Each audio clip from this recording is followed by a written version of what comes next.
बिस्मिल्लाहिर्रहमानिर्रहीम। अस्सलाम वालेकुम जी, मेरा नाम ज़ीशान नूर है। दो तीन बहुत ही अहम डेवलपमेंट्स हैं जो आपकी गोशगुजार करनी है। एक तो बरतानिया की जो टैक्स अथॉरिटी है, उन्होंने साबिक़ वज़ीर-ए-आज़म मियां नवाज़ शरीफ के बेटे हसन नवाज़ को टैक्स डिफ़ाल्टर करार दे दिया है। उनकी जो ऑफ़िशियल सरकारी वेबसाइट के ऊपर रिकॉर्ड दिया गया है, उसके मुताबिक उन्होंने हसन नवाज़ को टैक्स डिफ़ाल्टर करार दे दिया गया है। इसकी तफ़सीलात क्या हैं, एक तो ज़रा ये आपके सामने रखेंगे और इसका इम्पैक्ट पाकिस्तान के ऊपर क्या आएगा, वो भी ज़रा आपको बताएँगे। दूसरे नंबर के ऊपर 190 मिलियन पाउंड केस के अंदर जिसमें इमरान खान को 14 साल कैद की सज़ा सुनाई गई थी, उसके अंदर एक नया मोड़ सामने आया और अब वो पैसा जो है, जो पहले हराम पैसा डिक्लेयर किया गया था कि जी चोरी का पैसा इमरान खान ने इस्तेमाल कर लिया। अब वो पैसा जो है वो वापस वफाकी हुकूमत को मिल गया है और वफाकी हुकूमत उस पैसे का क्या करने जा रही है, ये भी ज़रा आपको बताएँगे। और तीसरे नंबर के ऊपर नाज़रीन, गुज़श्ता कल पीआईए के अंदर एक बहुत ही अफसोसनाक वाक़या पेश आया। उसमें एयर होस्टेस को तशद्दुद का निशाना बनाया गया। किसने बनाया? अफ़सरशाही निज़ाम है, प्रोटोकॉल सिस्टम है, ताकतवर कानून के नीचे नहीं आता।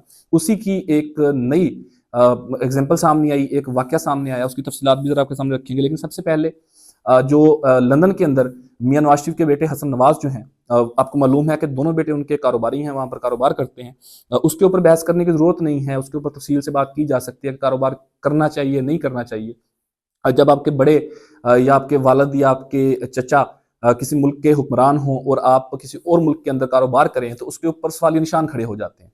तो वो एक और बहस है। लेकिन ताज़ा जो सूरत हाल है वो ये है कि जी साबिक़ वज़ीर-ए-आज़म मियां नवाज़ शरीफ के जो साहिबज़ादे हैं हसन नवाज़, बरतानिया के अंदर वो टैक्स डिफ़ाल्टर डिक्लेयर हो गए हैं। जो बरतानिया की जो तमाम तफ़सीलात उन्होंने अपनी सरकारी वेबसाइट के ऊपर दी हैं, उसके मुताबिक उन्होंने 5 अप्रैल 2015 से 6 अप्रैल 2016 तक तकरीबन 9.4 मिलियन पाउंड टैक्स चोरी किया।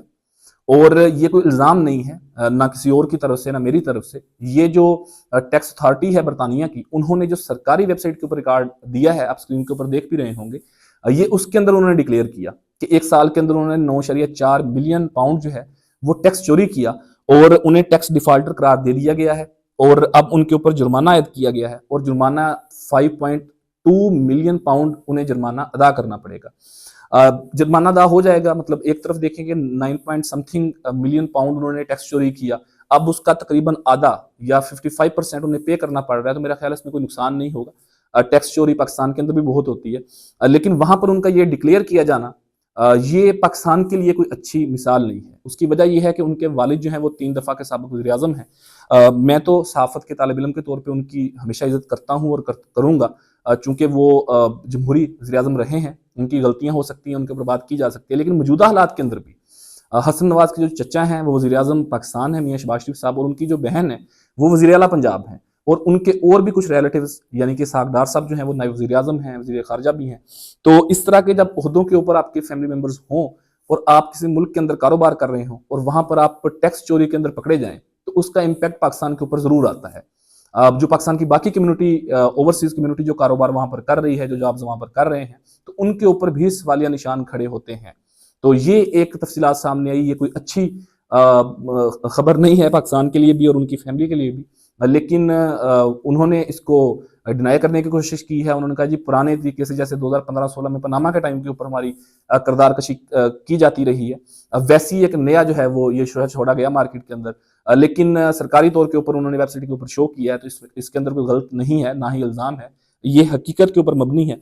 लेकिन वो कहते हैं ना कि वो मेरा ख्याल है कि इसके ऊपर उन्हें कोई फ़र्क नहीं पड़ने वाला। उसकी वजह ये है कि पाकिस्तान के अंदर तो वैसे ही बहुत सारे पहले कट्टे खुले हुए हैं। बहुत सारी आए दिन कोई ना कोई नई डेवलपमेंट होती है, हर घंटे के बाद कोई ना कोई नई डेवलपमेंट होती है। तो ये तो पाकिस्तान से कोसों दूर का वाक़या है, तो इसके ऊपर खैर क्या बात होगी। तो लेकिन ये एक बहुत अहम खबर थी पाकिस्तान की अशराफिया के हवाले से, पाकिस्तान के हुक्मरान तबके के हवाले से, जो मैंने आपके सामने रखी है। दूसरे नंबर के ऊपर नाज़रीन, जो 190 मिलियन पाउंड केस था, उसकी तफसीलात पहले कई दफ़ा बता चुके हैं आपको, उसके ऊपर बात भी कर चुके हैं। लेकिन मुख्तसरन जो है उसकी हकीकत ये है कि वो पैसा, कहा यह जा रहा था कि वो हुकूमत का पैसा था, जो हुकूमत पाकिस्तान का पैसा था, लेकिन मलक रियाज के साथ शायद कोई डील करके इमरान खान ने वो पैसा सुप्रीम कोर्ट के अकाउंट में मंगवाया। उसके बाद उस पैसे के इव्ज इमरान खान ने उनसे ज़मीन लेके वहाँ पर अल कादर यूनिवर्सिटी बना दी थी। उसी की पादाश के अंदर इमरान खान को सजा भी सुनाई गई, उनके ऊपर एक लंबा केस चला, फिर 14 साल कैद की सजा सुना दी गई, उनकी मिसेज को भी कैद की सजा सुनाई गई। ये एक अलहदा बात है कि बाकी जितने भी लोग उसके साथ लिंक थे तमाम को माफी मिल गई, किसी के साथ कोई सजा जज़ा का मामला नहीं हो सका। तो एक तो ये भी इस केस को मशकूक करता था कि शायद उनके साथ जो है वो कोई अलहदगी वाला किस्सा किया गया। लेकिन वो सारा मामला हो गया, इमरान खान उसकी सजा भुगत रहे हैं, इस वक्त जेल के अंदर हैं, जुर्माना भी उनके ऊपर आयद किया गया। लेकिन इखलाकी तौर के ऊपर तो ये बनता था कि वही पैसा वापस हुकूमत पाकिस्तान के अकाउंट के अंदर जाता, लेकिन ऐसा नहीं हुआ। वफाकी हुकूमत ने वो पैसा लेकर एक यूनिवर्सिटी बनाने का ऐलान करती है। मियां शहबाज शरीफ साहब ने ये ऐलान किया है कि मैं इस पैसे से दानिश यूनिवर्सिटी इस्लामाबाद बनाऊंगा। अब सवाल यहाँ पर फिर वही है कि इमरान खान ने भी तो एक तालीमी इदारा ही बनाया था, बल्कि वो तो थी भी चैरिटी के उसके हवाले से कि उसको कोई ऑन नहीं कर सकता था। यहाँ पर तो आप अपने नाम भी लिखेंगे, आप इनॉग्रेशन भी करेंगे, आप अपने पेनाफ्लेक्सेस भी लगवाएंगे, अपने रिकॉर्ड के अंदर भी दर्ज करवाएंगे कि हमने ये प्रोजेक्ट दिया था। असूली तौर के ऊपर तो पैसा वापस हुकूमत पाकिस्तान को जाना चाहिए था। वहां से फिर वो जो पिछली उसकी हिस्ट्री है कि हुकूमत सिंध को मिलना था और वो तमाम तर चीजें उसके अंदर एडजस्ट होना था, वो होता। लेकिन अगर इमरान खान को एक तालीमी इदारा बनाने के ऊपर सजा दी गई थी, तो अब वही पैसा वापस जाके हलाल हो गया और वफाकी हुकूमत उसके ऊपर यूनिवर्सिटी बनाने जा रही है। मतलब ये सोशल वैल्यूज हैं, ये इखलाकी इक़दार है हमारे माशरे की, और ये प्रायोरिटीज हैं हमारे हुक्मरान तबके की कि एक साबिक़ वज़ीर-ए-आज़म को उसके अंदर जलील किया गया, रुसवा किया गया, झूठा खाइन करार दिया गया। अब एक मौजूदा साबिक़ वज़ीर-ए-आज़म जो है वो उसी पैसे का बड़ी खुशी से ऐलान कर रहे हैं कि हम इसके इन पैसों से यूनिवर्सिटी बनाने जा रहे हैं। तो अब देखते हैं कि यूनिवर्सिटी बनती है नहीं बनती, या किस तरफ ये सूरत जाती है। एक तो ये बड़ी अहम खबर थी। तीसरे नंबर के ऊपर नाज़रीन, अफसरशाही निज़ाम है पाकिस्तान के अंदर, प्रोटोकॉल के हवाले से आए दिन कोई ना कोई हम वीडियो, तस्वीर, कोई ना कोई खबर हम देखते हैं, सुनते हैं कि फलां शहर के अंदर ये वाक़या हो गया, फलां शहर के अंदर ये वाक़या हो गया। गुज़श्ता दिनों लाहौर के अंदर एक वाक़या पेश आया था, एक सिक्योरिटी गार्ड ने एक शहरी के ऊपर गोली चला दी थी।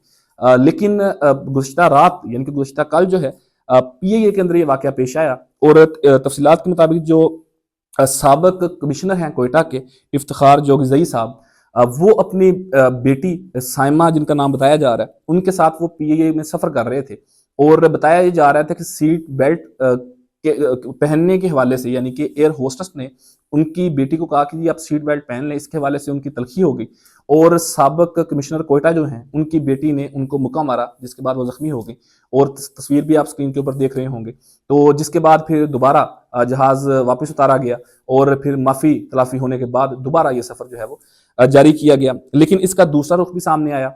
दूसरा रुख ये सामने आया कि एक सहाफ़ी हैं, हमारी सीनियर हैं महविश खान साहिबा, उन्होंने ये क्लेम किया कि उनकी बात हुई है कुछ मुसाफिरों से, और PIA के कुछ काम से बात हुई है। ये जिस तरीके से रिपोर्ट किया जा रहा है, इसकी हकीकत ऐसी नहीं है। बताया ये जा रहा है कि उनके वालिद कोई भी साबिक़ कमिश्नर कोयटा नहीं है, वो एक आम शहरी हैं, और यहाँ से बात शुरू हुई कि जिस वक्त अफ्तारी का टाइम हुआ तो उन्होंने अपना टेबल खोला, तो जिसके ऊपर एयर होस्टेस ने उन्हें कहा जी आप अपना टेबल क्लोज कर लें। उन्होंने कहा जी मैंने अफ्तारी करनी, मैं सामान कहाँ रखूंगी। जिसके बाद उनकी तलखी हुई, और एयर होस्टेस ने कहा मैं आपको अभी इस जहाज से नीचे उतारूंगी, और उन्होंने जाकर पायलट से बात की। जहाज दोबारा वापस लिया गया, और जब तमाम मुसाफिर उतर रहे थे तो उस वक्त उन्होंने उन्हें कहा कि जी अब आपको अच्छा लगा होगा, मतलब मैंने आपको फ्लाइट से नीचे उतरवा दिया। जिसके बाद फिर उन्होंने गुस्से में उन्हें मुक्का मारा। हालांकि ये भी करने की जरूरत नहीं थी, उन एयर होस्टेस की कंप्लेन की जा सकती थी।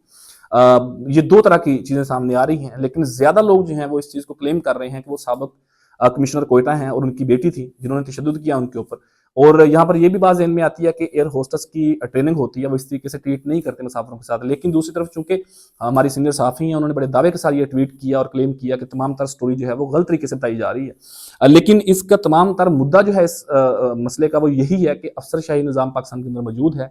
प्रोटोकॉल की तलाश के अंदर बड़े ख़ानदान या बड़ी पावर होने की वजह से अपने से कम लोगों के ऊपर तशद्दुद किया जाता है। आए रोज़ की कोई ना कोई कहानी सामने आती है। अब बहरहाल ये एक वाक़या जो है वो पाकिस्तान की जो नेशनल एयरलाइन है उसके अंदर पेश है, जो आपके सामने रखा। ये 2-3 बड़ी अहम तफसीलात थी जो आपके सामने रखनी थी। आप अपने कीमती फीडबैक से कमेंट सेक्शन में ज़रूर आगाह कीजिएगा। अब तक के लिए इतने पर मेज़बान ज़ीशान नूर को इजाज़त दीजिए। अल्लाह निगहबान।